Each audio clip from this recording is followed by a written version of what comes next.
រួងផុនមួយថ្ងៃទាំងគ្មាននៃអ្វីមនុស្សដូចជាបង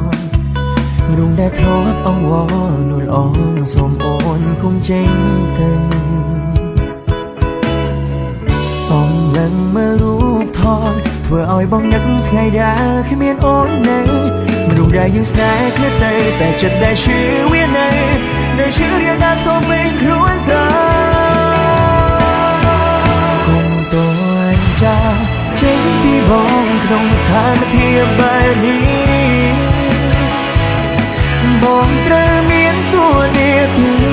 មើលថែអូនគុំតួនប្រើពាក្យថាបាយពេលបងធ្លាក់ដល់សោបងអង្វរស្ងួនសុំខ្ចីត្រឹមខ្លួនចិនអូនឲ្យគេចង់ត្រឹមមួយគ្រា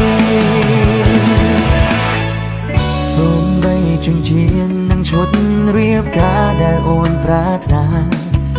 ព្រោះម្នាក់នេះមិនគ្មានប្រាជ្ញាបោះធៀបការជូនអូនបាន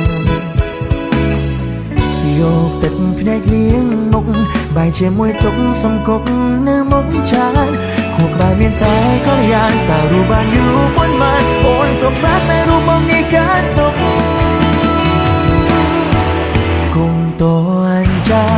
ចេញពីបងក្នុងស្ថានភាពបែបនេះ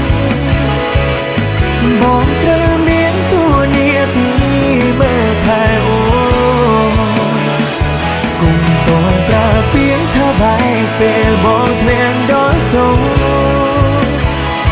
បងអង្វរស្ងួនសុំខ្ចីត្រឹមខ្លួនចិត្តអូនឲ្យគេចង់ត្រឹមមួយខូចចឹងជាមួយខាងស្រាឈឺផ្សានឹងបាត់ខូចចឹងរួចដោយស្លាប់នៅនឹងការពិតវងមិនគ្មានចឹងទៀតទេ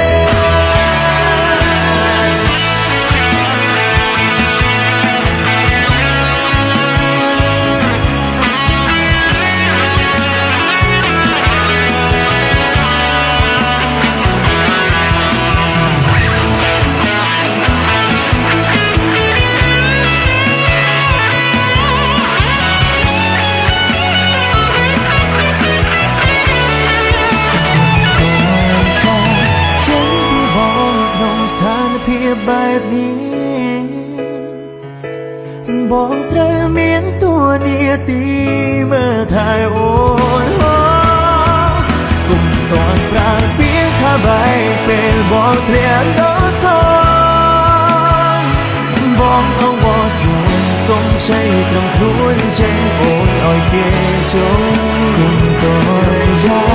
ចេញពីបងក្នុងស្ថានភាពបែបនេះ